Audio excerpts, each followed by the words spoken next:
In that hospital, there's a hallway no one should enter. Now, I know why. I was working the night shift at St. Remo's Hospital.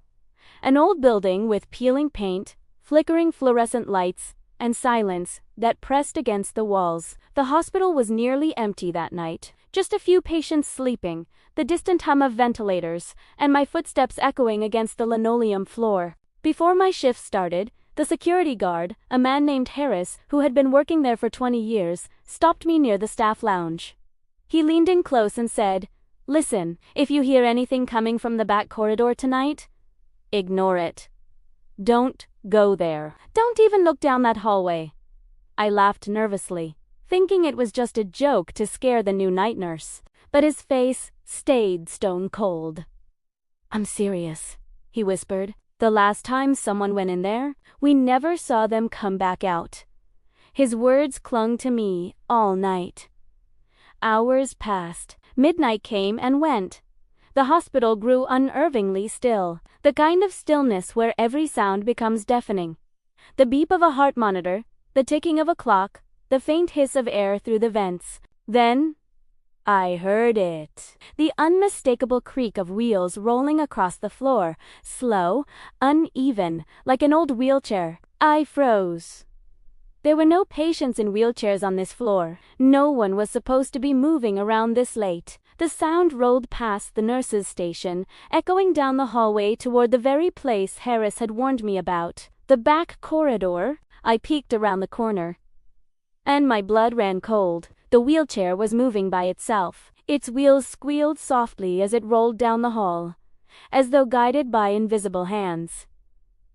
And then, at the far end of the corridor, where the light barely reached, I saw a figure. It was just standing there, completely still, watching me, and then, very slowly, it raised its hand and waved. My chest tightened. The air felt thick, heavy. I should have run. I should have turned away. But something in me pulled me forward. I followed the sound of the wheelchair. Each step I took, the hallway seemed to stretch longer, as if I were walking into some place that shouldn't exist. The walls changed color, yellowed with age, and the fluorescent lights above buzzed, one by one, casting everything in a sickly green glow. The air smelled like antiseptic and rot. Ten primera. Sa.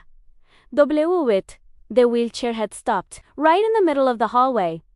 But it wasn't empty anymore. A patient sat in it, head bent forward, hair hanging like a curtain, arms slack at their sides. Their hospital gown was stained with something dark. My voice caught in my throat.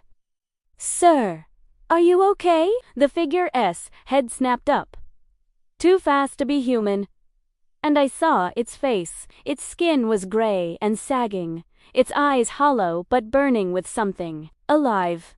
It opened its mouth, and the sound that came out was not a scream, not a voice, but the screech of metal on metal, loud enough to make me drop to my knees. When I looked up again, the wheelchair was gone.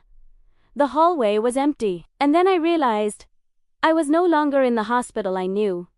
The doors were gone, the windows bricked over. There was no way out. Behind me, I heard footsteps. Soft. Deliberate. I turned and saw them. Dozens of patients in old hospital gowns, faces twisted, eyeless sockets staring straight at me. They moved in silence, surrounding me, blocking every path. And then I saw Harris, the security guard, standing among them.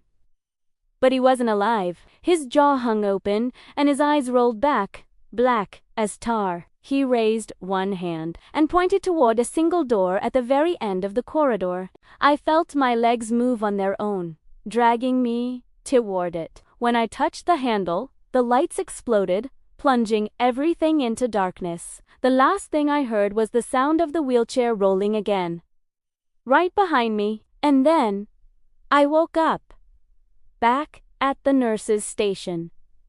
Everything was quiet. Everything was normal. But when I looked down the hall, the wheelchair was still there, waiting. And this time, it wasn't moving. It was facing me. Subscribe for more nightmares. Like, comment your thoughts, and share this with someone who would never walk down that hallway.